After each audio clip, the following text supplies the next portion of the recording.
Imagine yourself in the heart of medieval Europe, a world where the rhythm of life is dictated by the tolling of church bells and the changing seasons. The air, thick with the smells of wood smoke and damp earth, carries the sounds of blacksmiths hammering, children playing, and the distant bleating of sheep.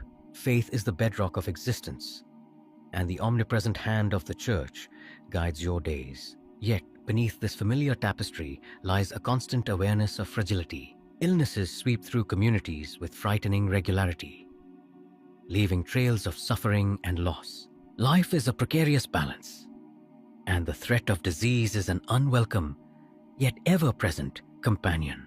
Within this context of common ailments and fears, whispers begin to circulate, hushed tones speaking of a particularly dreaded sickness, one that inspires not just fear of physical suffering, but also the chilling specter of social ruin. It begins so subtly, almost as a phantom touch on your skin. Perhaps you notice a patch on your arm, slightly paler than the rest, or maybe on your leg. It feels smooth, unremarkable, except when you touch it, there's a curious lack of sensation. You might prick it with a needle and no pain registers. At first, you likely dismiss it, a trick of the light, a minor irritation that will surely fade. Life in these times is filled with minor scrapes and ailments, and your body has learned to endure. However, this patch persists. It doesn't itch, doesn't hurt, simply remains, a silent anomaly on your otherwise familiar flesh. Perhaps another appears, or the first one grows slightly larger. A faint discoloration might accompany the numbness, a subtle paling or a coppery hue that doesn't seem to tan with the sun. These early signs are insidious, easy to overlook in the daily grind of survival. Yet a seed of unease begins to sprout within you. As the days and weeks pass, these unsettling changes might become more noticeable. Not just to you, but to those around you. A concerned spouse might point out the unusual pallor of your skin, or a friend might remark on your seemingly indifferent reaction to a hot ember that brushed your hand. You might find yourself becoming more attuned to your body, constantly checking for new marks or changes in sensation.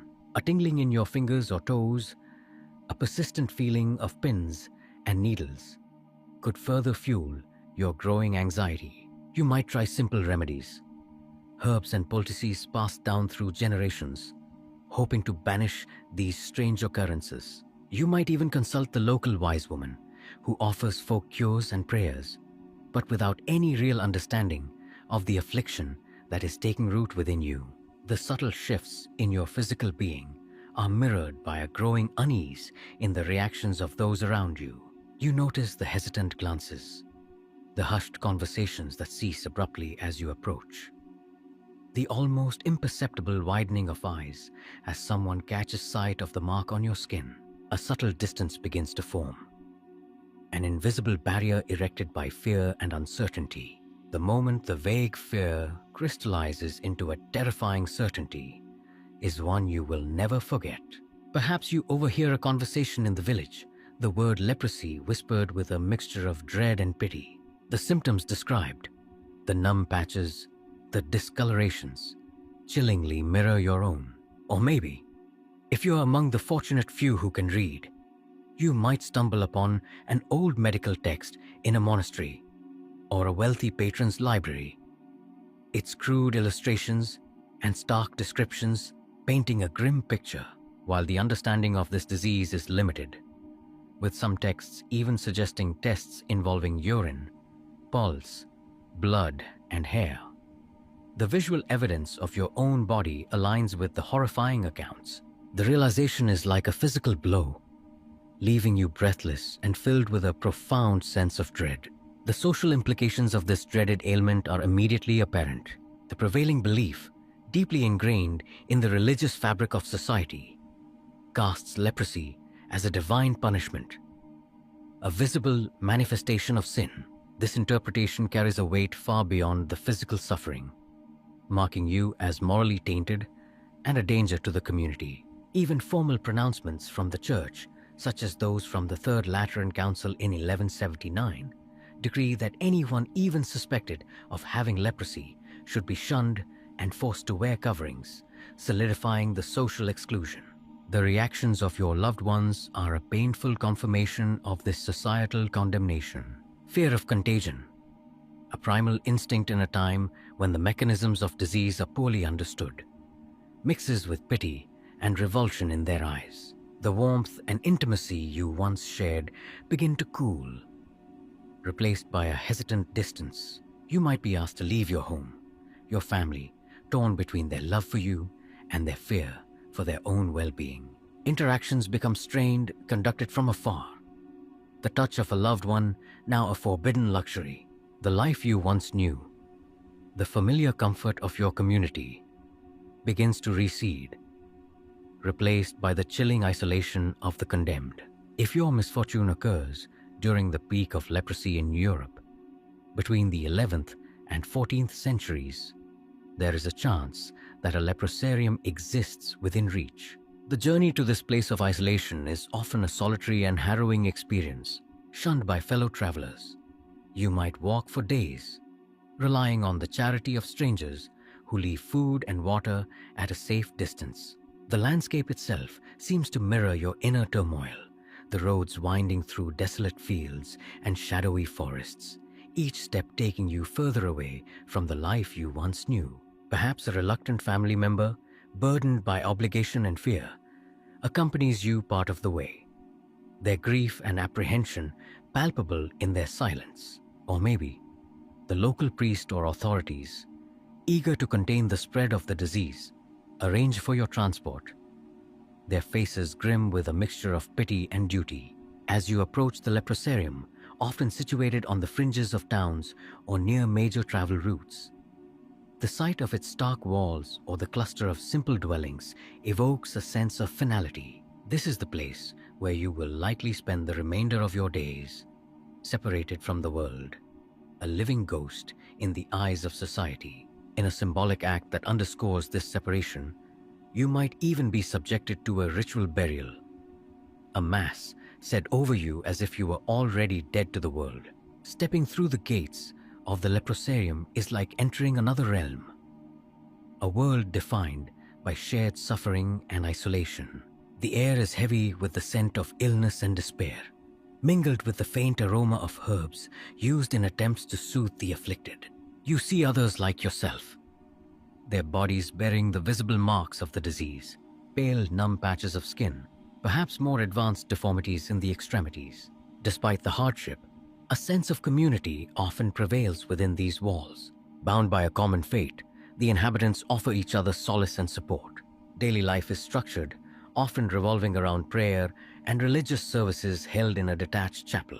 Cleanliness is emphasized, with attempts made to provide wholesome food and wash clothes regularly. Resources permitting, this structured environment, sometimes resembling a monastic order, offers a semblance of order in the face of physical deterioration. You might find yourself assigned simple tasks, tending to the gardens or assisting those more severely afflicted, providing a sense of purpose in your otherwise confined existence. Yet, the physical realities of the disease are ever present. The lesions might worsen. The loss of sensation can lead to injuries you don't even feel. And in severe cases, blindness can steal the remaining light from your world, despite the attempts at care. The leprosarium is a place where the slow, relentless progression of the disease is a constant reminder of your mortality. Even within the isolation of the leprosarium, the need for connection with the outside world persists. Inhabitants often relied on begging for alms or trading simple crafts to supplement the meager provisions provided. The distinctive grey coat and scarlet hat worn by lepers made them easily identifiable as they ventured beyond the hospital precincts, serving as both a marker of their condition and a plea for charity. The sound of a clapper or bell, carried to warn others of their approach, became a familiar sound in the surrounding areas, a poignant reminder of their presence on the fringes of society. Visits from family and friends, though perhaps less frequent over time, offer fleeting moments of connection with the world you have left behind.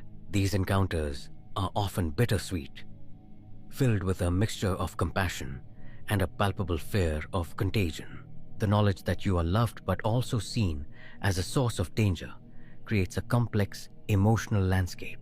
The psychological burden of living with leprosy and the accompanying social stigma is immense. The feeling of being marked, both physically and morally, can lead to profound shame and despair. The isolation, the separation from loved ones and community can take a heavy toll on your mental well-being. Yet, in this challenging environment, faith often plays a crucial role.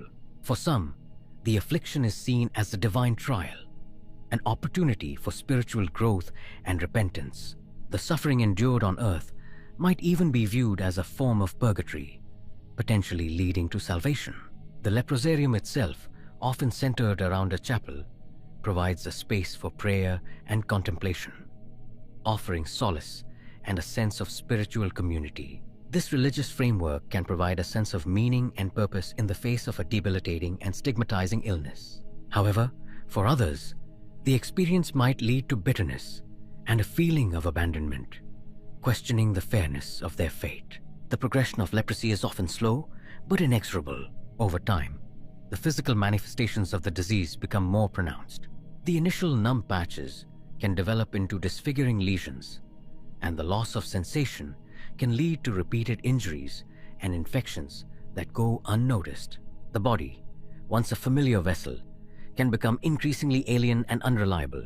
In the absence of effective treatments, the disease follows its natural course, leading to increasing physical limitations and suffering.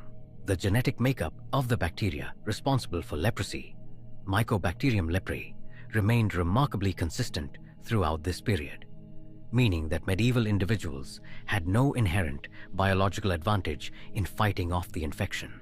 The eventual outcome for many is a slow decline, marked by increasing disability and vulnerability, culminating in death within the confines of the leprosarium or in isolated circumstances. Looking back on this life, marked by the unwelcome arrival and relentless progression of leprosy, the profound impact of this disease on every aspect of your existence is undeniable. The physical suffering, the social isolation, and the psychological toll are interwoven threads in a tapestry of hardship. The societal attitudes, deeply rooted in religious interpretations and fears of contagion, shaped not only your own experience, but also the way the world perceived and treated you. Living with leprosy in medieval Europe during its peak was not merely a medical condition. It was a social death, a journey into isolation, and a testament to the complex interplay of disease, faith, and fear in a bygone era. Story 2. You awake before dawn in the simple stone cottage you share with your wife and 2 small children. The wind rattles the thin shutters of your one window, and the air is brisk with the promise of morning. You slide out of bed and mutter the sign of the cross before lighting a rag soaked in tallow for the hearth. The kindling crackles as you blow gently, and the half-lit room gradually warms. Dust motes dance in the lamplight, and the scent of last night's barley stew still lingers faintly. Outside, roosters begin their distant crowing. Your family cottage stands on a patch of land held by the local lord's manor. Neighbors who are herders, spinners, or petty farmers live nearby. Beyond your backfields stretch the communal plowlands and pastures where oxen have broken winter frost. Farther off, on the hill, you make out the dark silhouette of the parish chapel, its single bell tower faint against the grey sky. In an hour, you will walk there for matins, the first prayer of the day. This is the rhythm of your life. Dawn prayers, sunrise chores, a noon rest, evening prayer and bed. In the dawn chill, you and your children gather around the rough wooden table for breakfast. Your wife ladles thick porridge made of oats and barley into clay bowls. Small, half-vitrified loaves of rye bread sit at the center, and a pot of weak ale brewed from last year's grain stands ready. The children, still sleepy, clasp their hands, and you all say a quick prayer of thanks. Today, as every Sunday morning, your wife has washed your brown wool tunic and cloak and helped your daughter fold a simple hooded frock for church. Your 6-year-old son pulls on a too long pair of woolen hose, and your 8-year-old girl carefully ties the linen cord around her dress. They smile at you when you whisper a joke, though both know this morning is solemn and regular work will pause. With a final nod to the hearth, where the fire now burns low, you pick up a hunk of bread and sip the bitter ale. The bread is coarse and seedy, the ale almost as thick as soup, but it fills the belly and wards off the cold. Around the table, you and your wife exchange a few quiet words about the weather and the tasks for the day. It is harvest season. The wheat fields must be cut before the rain, and the cabbages and turnips in the garden must be gathered. You will lead the oxen behind the heavy plow this morning, just as you did through spring sowing. In return, your wife will gather eggs, mind the children, and bake more bread from last week's grain. In these simple rituals, there is comfort and purpose. Life feels normal and full. After the morning repast, you secure a leather purse to your belt and call the children. They follow as you walk out through the arched doorway into morning light. The courtyard smells of straw and wet earth. Chickens cluck for attention, and goats are bleating for breakfast grain. The dew sparkles on the thatch roof of the barns. You sling a short scythe over your shoulder, and with the rest of the village work team, step out to the fields. It is a clear, cool morning.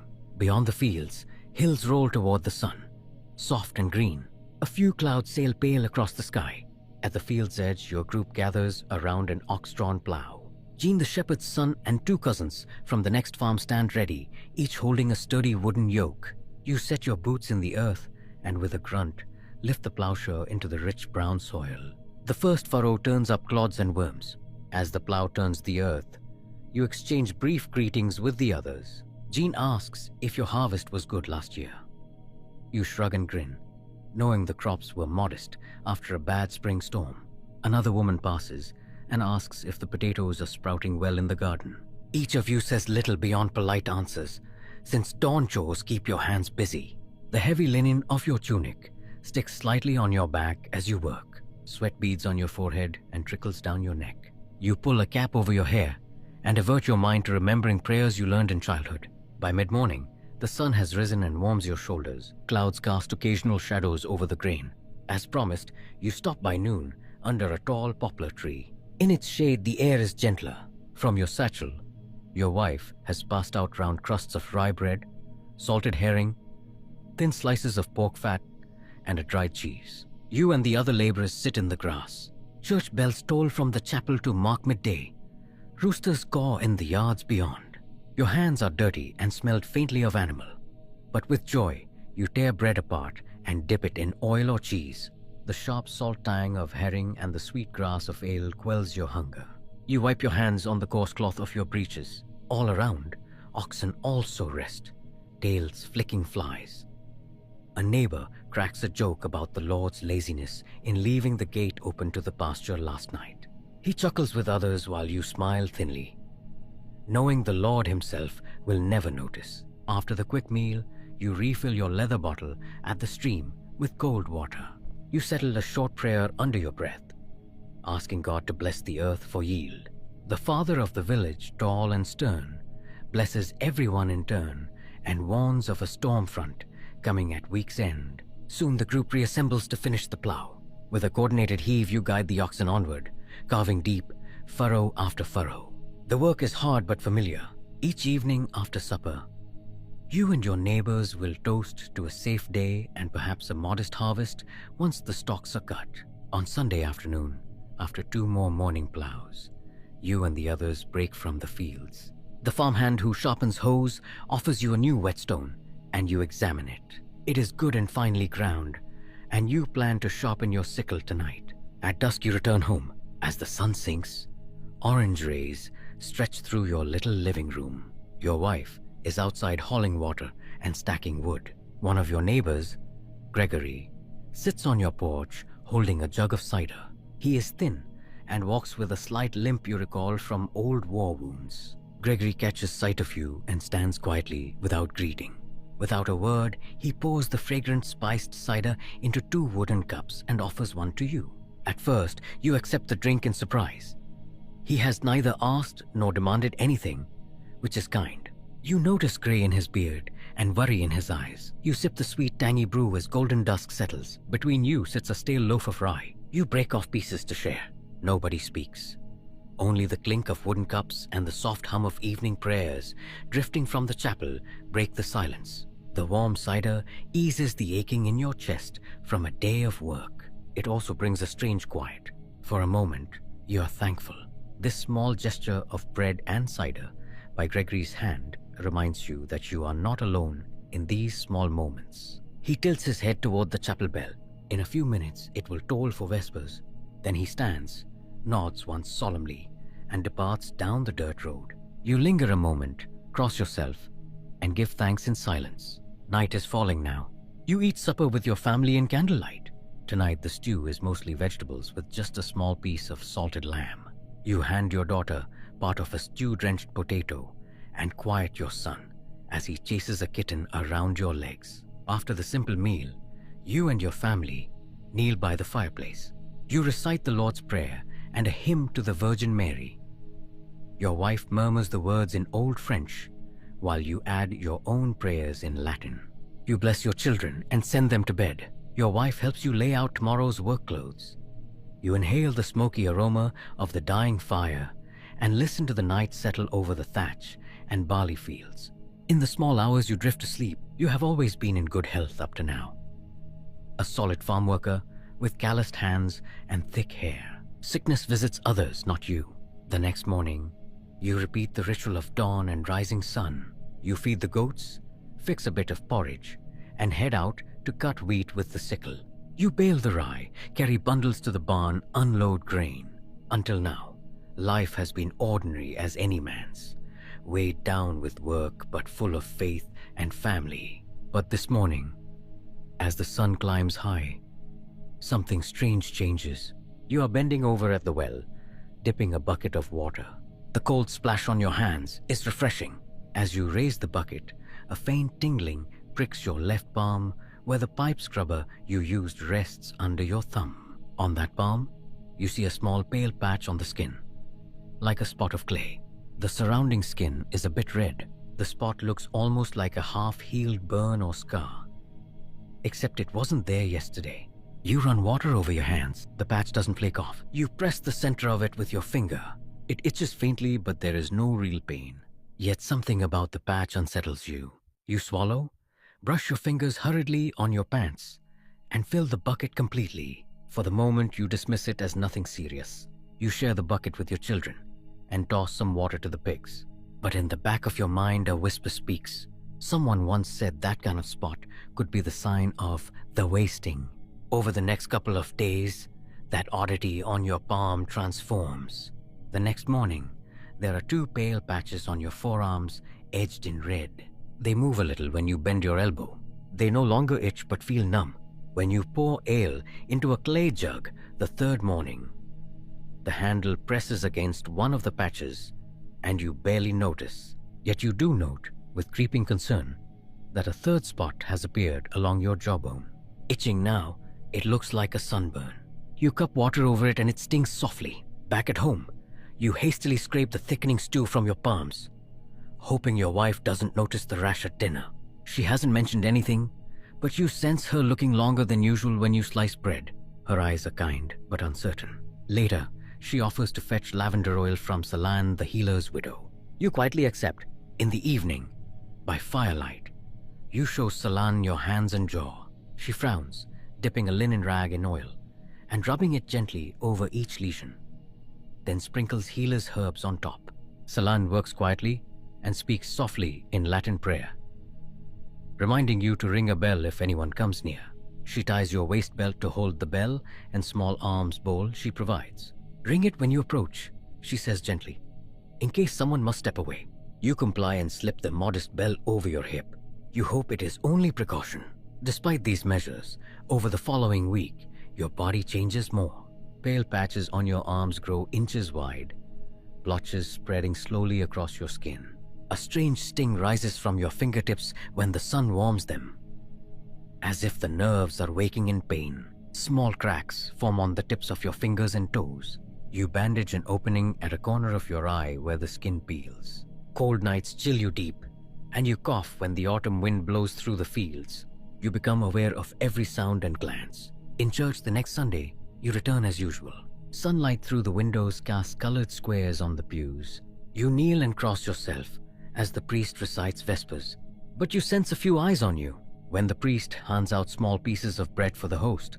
A woman next to you drops her gaze and mutters a short prayer for others. She clutches her small rosary as you come forward. You wonder if the cross stitched on your shoulder or your cough has given you away. But no one says anything.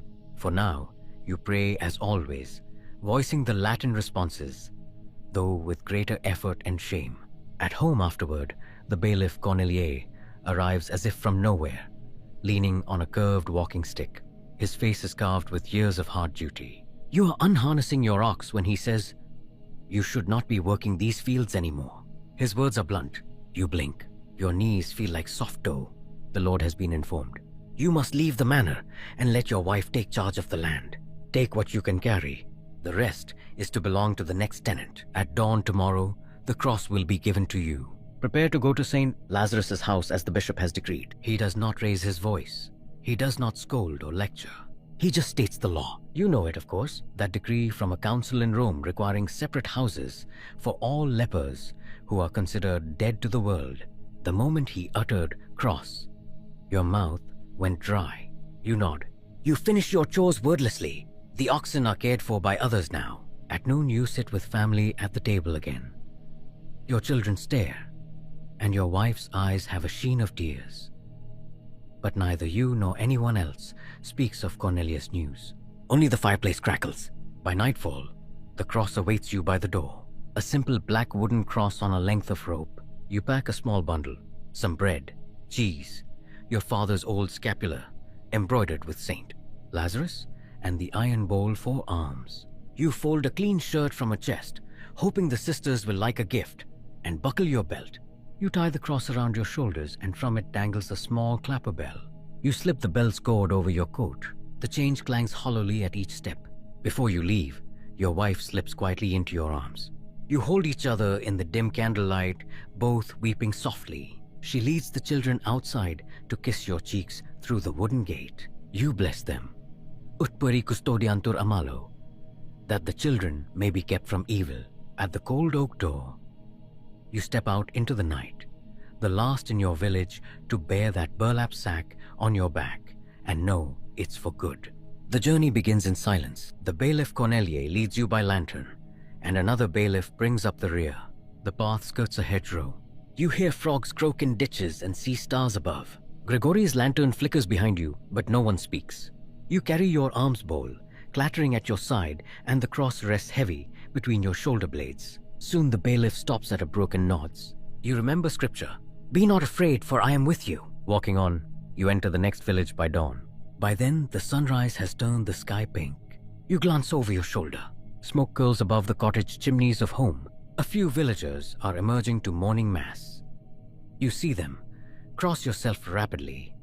Turn away and keep walking. The bailiffs do not look back at you. By morning's end, you crest a small ridge. In the distance, you make out an enclave of stone buildings walled apart from any village, with a little chapel spire and fields tended by ox teams. Two brothers in brown habits wave at you from outside. This is the hospital of St. Lazarus, called a Lazare house, one of many set up through France to house the afflicted. You and Cornelier exchange a few last silent words. Then he touches your shoulder and turns away. A gate is thrown open. You step inside. Immediately you notice everything changes. The air smells of herbaceous ale and boiled cabbage and smoke from peat fires. The sky seems brighter outside the walls. The first thing a bearded man in simple tunic does is clasp your elbow gently and guide you inside. Brother Martin, one of the hospital brothers, greets you with a calm smile. Behind him stand two novices and a sister. He bows his head slightly. "Welcome home," he says. You find you have no words, though your throat tightens. You can only bow back. He shows you to a small cell, a wattle hut with a shuttered window. It has a straw-filled pallet in the corner, a wooden chair and rough chest. Your only possessions will be these and the few things you brought. He hands you a humble robe of coarse wool. It is starker than your farmer's coat, nearly black, with a hood but no hooded sleeves. He ties the same black cross you were given around your neck and lifts the bell off your belt. After a few steps, he stops and hands you the bell's rope. Use it to announce yourself, he says softly. It is as it was given, part of your life now. He then shows you where the kitchen is, where water is drawn, and the chapel. He speaks kindly but calmly, as if sending off a neighbor to the fields. You bow and mumble thanks, barely understanding that this is now your life. After he leaves, you unpack the small bundle. You hang the scapular by the pallet and pour a cup of water from the well outside. Your hands still burn with the tinny memory of the bell's clapper. Through the open door, you see others in tattered robes. A gaunt old man pushing a wheelbarrow of turnips. 2 women leading sheep between pens. They all wear similar sackcloth and simple wooden crosses. Each moves slowly, deliberately. They glance at you kindly, and some nod. You must call this your home now. Night comes early, but you lie on your pallet under a thin wool blanket, thinking of home. A Sister Imelda, comes to your cell. She brings a small earthen bowl and rubs a poultice on the joints of your sorest hand. Then she lights a single candle, a blessed vigil light given by a church patron, and places it on a wooden table by your bed. She kneels and makes the sign of the cross with you. Rest now, she whispers. Tomorrow, at dawn, you will join the others for prayer. You close your eyes. When morning light filters through the shutter, you awaken to the toll of a small bronze bell. Brother Martin stands in the cell doorway. Along with a dozen others, you shuffle to a simple chapel. It has plain stone walls, a wooden altar without decoration, and high, narrow windows. You take a place on a long oak bench. The priest, the local parish priest, comes once a month to say Mass here, stands at the lectern, reading in Latin. The others around you follow the service precisely as in town. You kneel when they kneel, cross yourselves in the same spots. You realize many words you have memorized. No one objects. The priest offers communion quietly, sliding a small wafer on the tongue with a pair of tweezers. Each morning after prayers, tasks are assigned. At dawn on the second day, you help feed the hospital's garden livestock with a young man named Gilam. After winter, the garden, peas, beans, onions, needs fresh manure. You grasp a pitchfork together and pile cow dung into wheelbarrows. It is hard work for weak arms, but the dread in your chest at how easily these men accept it steadies you. In the fading winter light, the smell of earth and animals feels normal. Those around you work silently, each aware of their own pain and purpose. The food here is plain and plain. Breakfast porridge of oats and chopped vegetables. A crust of bread at midday. A small serving of onion soup. A small loaf is set at your place at table with the others. A sister crosses herself and divides a larger loaf among you after saying grace in a whisper. The stew is coarse, but as you swallow it, you feel yourself growing a bit stronger than before your arrival.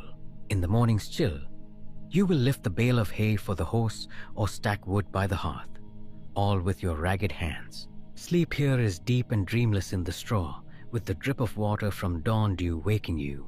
Days turn to weeks. At work, you find you can no longer plow as you used, so you hoe weeds from the vegetable patch instead.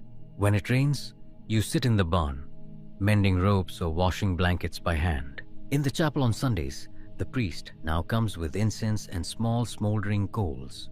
The hospital bell rings out across the fields. On Easter morning, you are allowed to the chapel outside the gate. With cross and bell, you stand apart from the main congregation.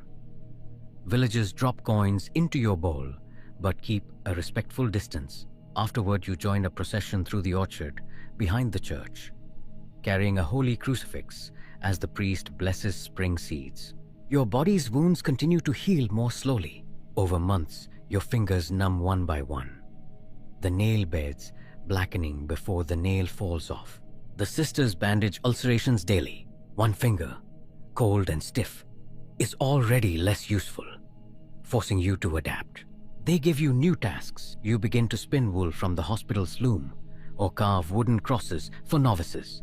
You find you have time now to memorize psalms by heart. reciting Psalm 23. Though I walk through the valley of death. Each dawn before waking, you still pray before the little image of Saint Lazarus stitched on a corner of your robe. You pray for mercy, but not in abject fear.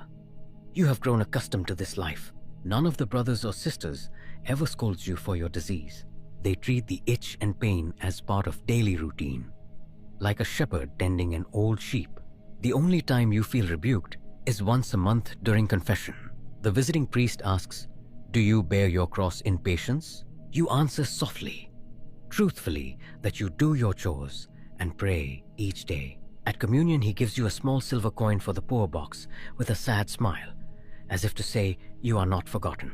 When anyone here sees you flinch from the winter chill or touch your red wounds, they only lay a gentle hand on your shoulder. Sister Imelda often lingers a moment at your side, humming a simple Marian hymn, or quietly offering an extra swig of fortified wine she saved from the holiday ration. Outside these walls, you sometimes sense a faint loneliness. Once, on a rare holiday, the gates were opened by the caretaker for a moment of worship at the village altar. You approached quietly with others, bell and cross in hand.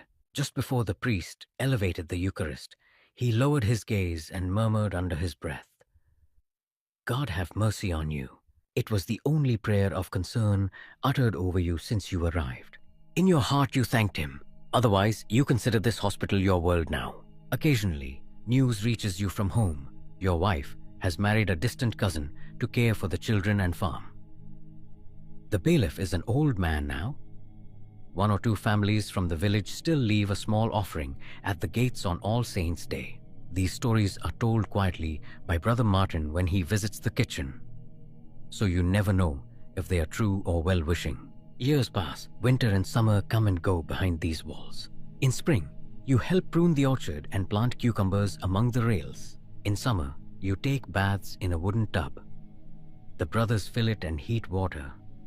You scrub your sores with rosemary oil and a scrape of soap. The women bind your wounds with chamomile and honey.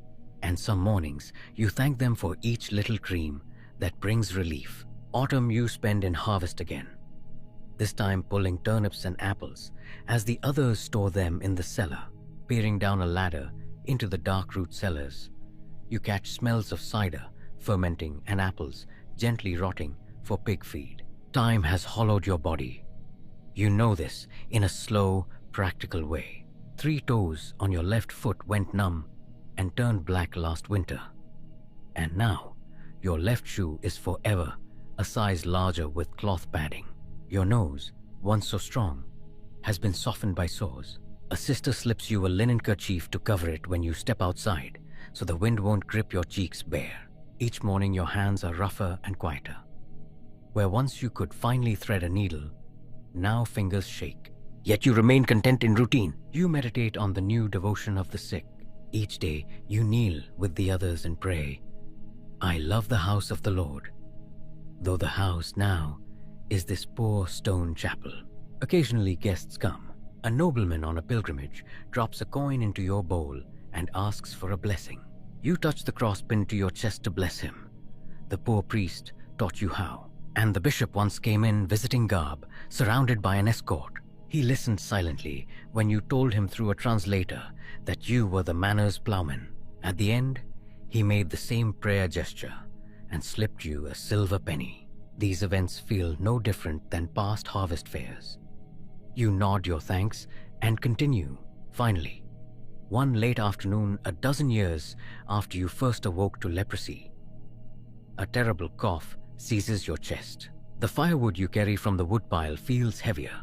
You hear yourself coughing through the night and startle at your own rasp. When dawn breaks the next day, you know it is your time. You do not cry out or call for help. Instead, you dress and join the morning prayers as always. Guillaume, the man you worked with long ago, catches your eye and nods understanding. Sister Imelda's there and she sees your pallor. After prayers, she slips an earthen bowl of warm broth to you and tips honey into it. Her face is kind, eyes glistening. Without words, you sip the broth and feel warmth in your belly. At sunset, they lay you on a pallet in the cell. The others wheel your bed to the chapel's far wall so you hear but do not occupy the prayer circle. Two sisters anoint you with oil and herbs, reciting softly. The priests and brothers adjust your cross on your chest. Your eyelids are heavy. No candlelight remains except the stub on the altar. It casts flickering shadows on your face. You do not fear what comes. In a final moment, you thank God inwardly for each season of your life. You murmur the words, Domine, exaudi orationem meam. And then, the words your father taught you when he faced a storm. When your breathing stops, the chapel is still. The fire burned low. Others stand quietly at the bedside. Guillaume closes your eyes with a gentle hand. Sister Imelda crosses herself and grips the wooden railing. Dawn is near, but you will not see it. They prepare you as best they can. Your body, so worn, is wrapped in a simple shroud. At first light, the brothers carry you out on a plain stretcher. In silence, they stop at the boundary wall and circle the cemetery. One brother sprinkles earth on your head from his leather satchel, a final blessing. The chaplain chants a psalm. The little cemetery has only a few graves, each marked by a wooden cross. There is no stone memorial for you. A hastily carved cross is laid on your fresh mound. No grand procession follows. A small handful of mourners come. Guillaume, two nurses who quietly cry, and one gentle old bell ringer from the village who counts them out beyond the gates. They stand side by side in the chapel courtyard as dawn breaks. They say the ending of the mass quietly, their voices a chant in the morning air. Requiem aeternam dona ei Domine. Only the toll of the bell and the soft rustle of morning breeze accompany your final rest. They lift their shovels. 3 passes of earth, each slapping lightly, mark the end of your journey. When they step away, the chapel's little bell is struck once, a farewell. Then everything is silent. Beyond the low wall, life continues. Larks sing, dew forms on the cobwebs. The church bells ring the next hour's prayer. Within that quiet cemetery, your troubles and toil end with you buried under the dawnlight, at peace from the affliction that claimed your body. You walk no more in fields of France, but are home forever in gentle earth.